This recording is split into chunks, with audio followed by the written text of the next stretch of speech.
నమస్కారం వీవర్స్. భార్య ఎంత సేవ చేస్తుంది, మరి మీరు ఎక్కడో పుట్టి పెరిగి మీ నీడకొస్తుంది, మీ వంశాన్ని నిలబెడుతుంది, సంసారాన్ని నిత్య సాగు చేసి ఫలాన్ని తెచ్చిపెడుతుంది, రాత్రి సుఖాలను అందిస్తుంది, గృహాన్ని సైనికుడిలా కాపాడుతుంది, భర్త కీర్తి ప్రతిష్టలను పెంచేలా ప్రవర్తిస్తుంది, ఆఖరున వృద్ధాప్యంలో కూడా చేతనైనంత సేవ చేస్తుంది సాధ్వీమణి.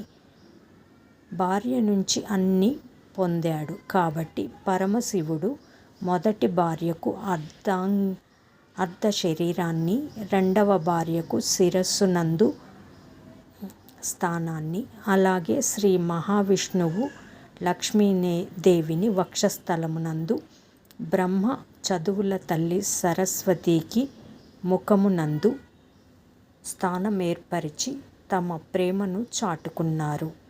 మరి మీరు? జై సాయిరాం.